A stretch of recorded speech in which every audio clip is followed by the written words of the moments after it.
All right, everybody. Today, I'm going to do something completely different. I'm going to bring on an expert in this field of helping you commercialize your inventions. See, usually you hear it from me, or maybe I'll bring on a company that's looking for ideas, or maybe even an inventor. But today, I'm going to bring on a mentor, a coach, someone that knows what they're doing, that's coaching others like I do and Andrew does and everyone else. So, Don, thank you very much for coming on.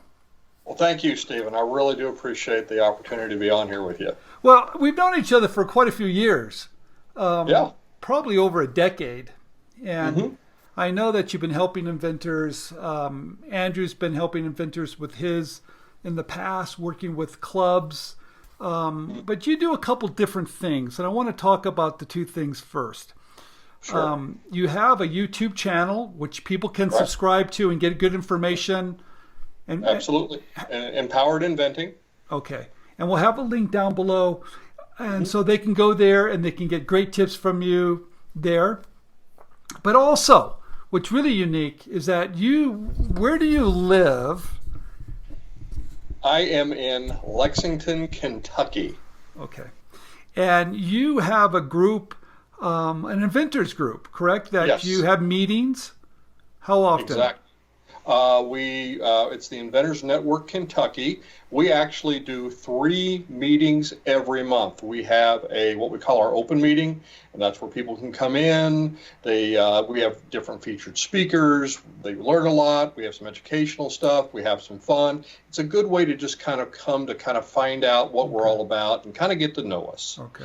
On the second week of the month, we have what's called the Inventor Entrepreneur Workshop. And that's a completely different animal. That's where we come in. It's members only. Membership is a nominal fee for the year. They can come in, but it gets us all under this non-disclosure agreement, a joint non-disclosure agreement. So unlike Vegas, whatever happens in the Inventors Workshop stays in the Inventors Workshop. And we basically go in, we go around the room, everybody gets a chance to introduce themselves, and then we go around the room again, and everybody gets a chance to talk about this is what I have, this is where I'm at, this is where I'm stuck. And instead of getting one person's opinion or idea or guidance, they get an entire room full of people. It turns into a brainstorming session on steroids. The excitement in the room is almost palpable. Okay. You know what I like about this?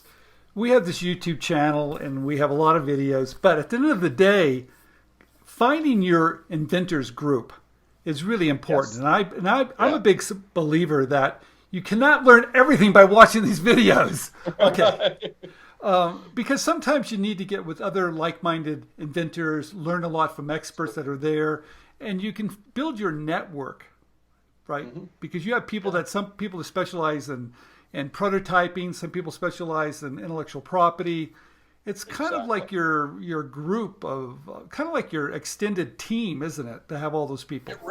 It really is. It really is. And, you put 3 things into an idea, we always say over here. You put time, you put money, but you put this third element, this non-tangible element called wisdom. Right. And I've always found that it doesn't matter if you're a $9 billion multinational corporation or you're a one-person micro business working out of your garage.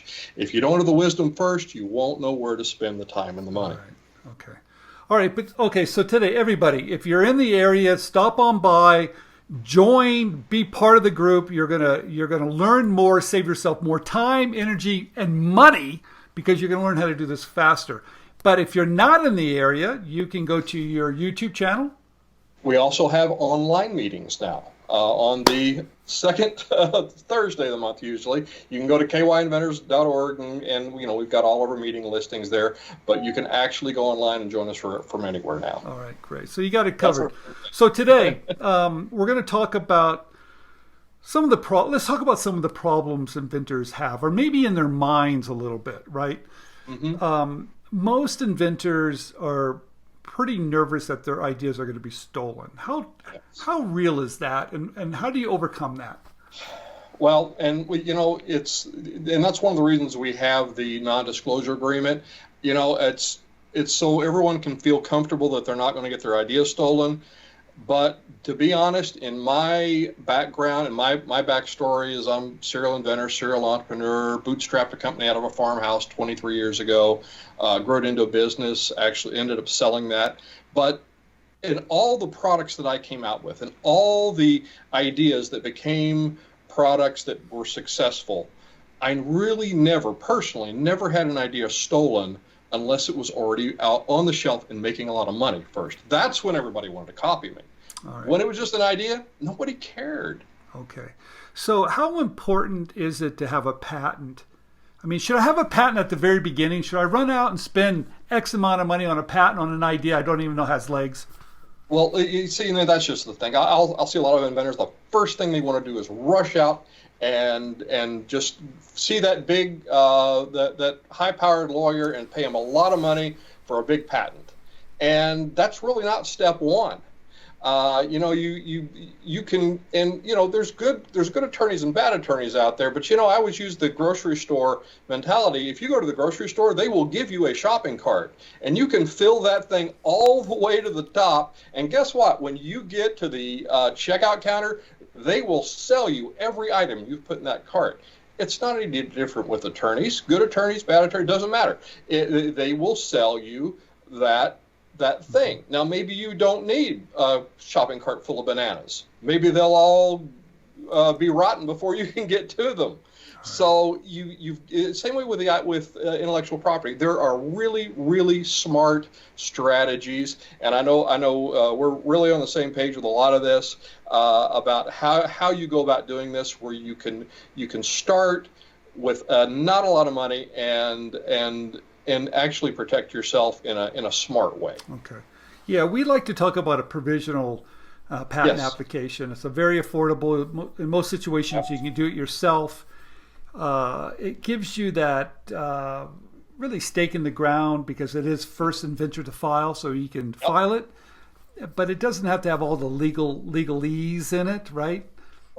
Right, exactly. And we've got a lot of inventors, especially our serial inventors, where they'll even they'll learn first, and there's some really good books out there, and you've certainly got a lot of good books out there that where they can learn, and a lot of people can file their own provisional patent themselves. I've seen some people do it, or you can take some strategies that I've done where you can actually, let's say you're a little too timid to file that provisional patent yourself. Well, first off, pretend that there are no lawyers and that you have to write it yourself. And you write it yourself, you get through that process, and that does two things. And if you do go to an attorney, number one, if you go to a decent attorney, your costs should go down because you've done a lot of the work.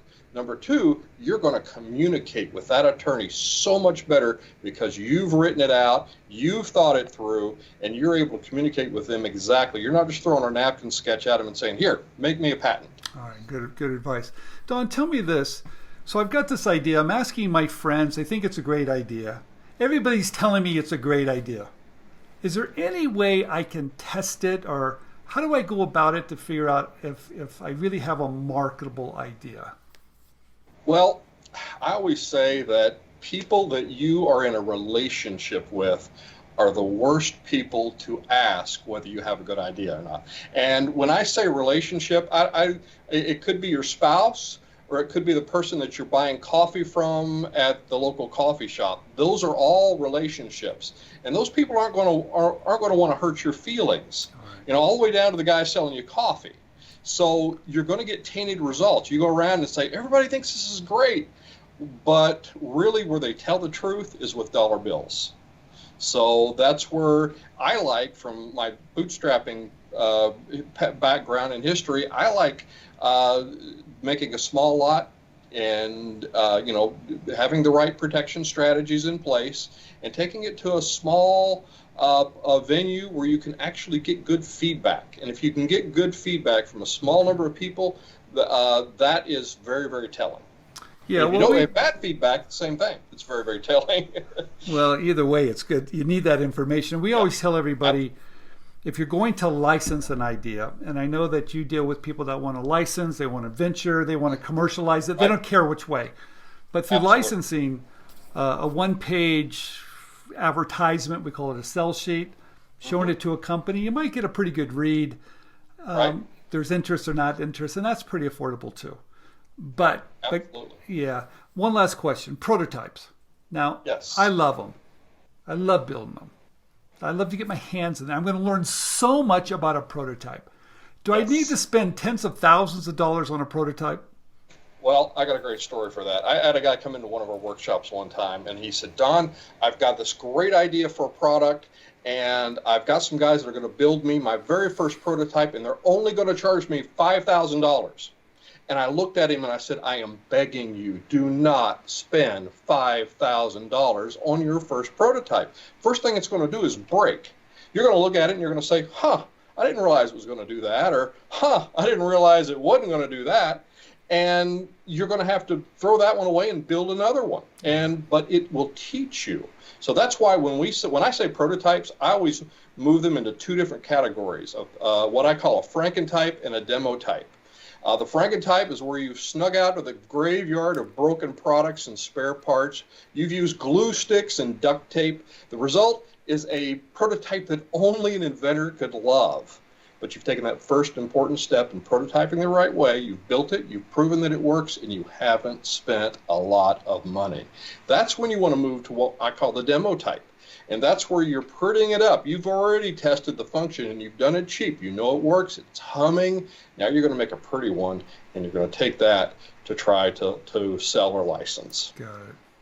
Well, that's good advice, because I tell you, those prototypes do break, and if you send it to anybody, it's going to break when they use it too. I also tell everybody, if you do have that nice prototype, make sure you take some really good videos of it. And Yes. Don't send the prototype, but use the videos as a selling tool. But I do like the Frankenstein, the first one. Frankentype. Yeah, you have to. And that's just to prove that your concept works. Yes, absolutely. All right. And I mean, you can do this on the cheap, so easy. And I've seen it done. Right. And I've seen where inventors have done it, and it has literally saved them thousands of dollars. All right. So everybody, Don's got his own YouTube channel. Please check it out. What's it called again? Empowered Inventing is the YouTube channel. Okay. And if you're Just Empowered close, Inventing. if you're close by, within 50 miles, 75 miles, you should come visit you. We've had people drive 200 miles to see us before. I don't know why I wouldn't drive 200 miles to see me, but hey. Hey, if I've got a burning idea, that could be the smart drive to make. So, Yeah, well, all right, Don, thank you for coming on. thank you, Stephen. Yeah, and thank you for helping all the inventors in your neck of the woods.